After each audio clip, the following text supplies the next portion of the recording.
Números capítulo 9, a celebração da Páscoa.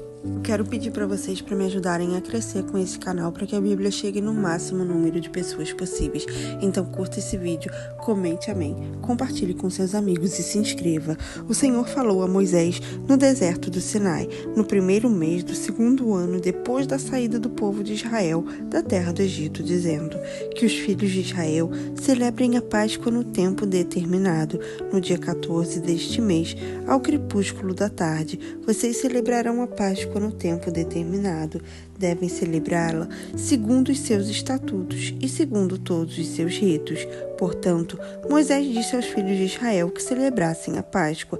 Então, celebraram a Páscoa no dia 14 do primeiro mês, ao crepúsculo da tarde, no deserto do Sinai, segundo tudo que o Senhor havia ordenado a Moisés. Assim, fizeram os filhos de Israel. Houve alguns que estavam impuros por terem tocado o cadáver de uma pessoa, de maneira que não puderam celebrar a Páscoa naquele dia. Por isso, chegaram diante de Moisés e Arão naquele mesmo dia e lhes disseram: estamos impuros por termos tocado no cadáver de uma pessoa. Por que havemos de ser privados de apresentar a oferta do Senhor no tempo determinado no meio dos filhos de Israel?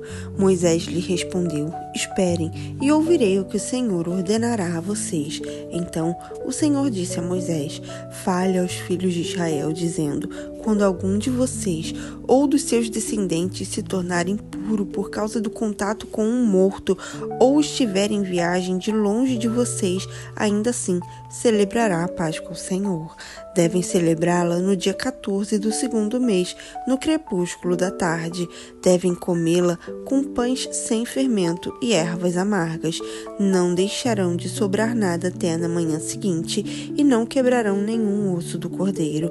Farão tudo segundo todo o estatuto da Páscoa. Porém, se um homem estiver puro e não estiver de viagem e deixar de celebrar a Páscoa, este será eliminado do seu povo, porque não apresentou a oferta do Senhor no tempo determinado. Tal homem levará sobre si o seu pecado.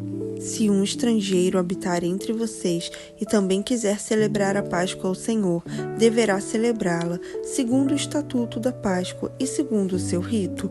Vocês terão um só estatuto, tanto para o estrangeiro como para o natural da terra. A nuvem sobre o tabernáculo. No dia em que foi levado o tabernáculo, a nuvem cobriu o tabernáculo, a saber, a tenda do testemunho. À tarde, estava sobre o tabernáculo uma aparência de fogo até a manhã seguinte. Assim acontecia sempre. A nuvem o cobria e de noite havia aparência de fogo. Quando a nuvem se erguia sobre a tenda, os filhos de Israel se punham em marcha, e no lugar onde a nuvem parava, aí os filhos de Israel acampavam. Segundo o mandado do Senhor, os filhos de Israel partiam, e segundo o mandado do Senhor, acampavam. Por todo o tempo em que a nuvem pairava sobre o tabernáculo, permaneciam acampados.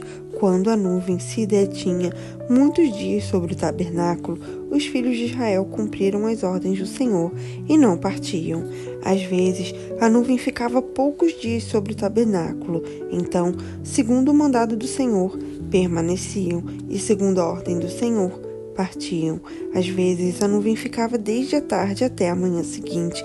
Quando pela manhã a nuvem se erguia, punham-se em marcha, quer de dia, quer de noite. Erguendo-se a nuvem, partiam.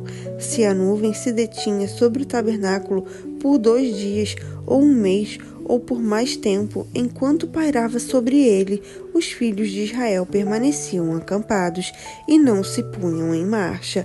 Mas, quando a nuvem se erguia, eles partiam, segundo o mandado do Senhor, acampavam e, segundo o mandado do Senhor, se punham em marcha. Cumpriram o seu dever para com o Senhor, segundo a ordem do Senhor, por meio de Moisés.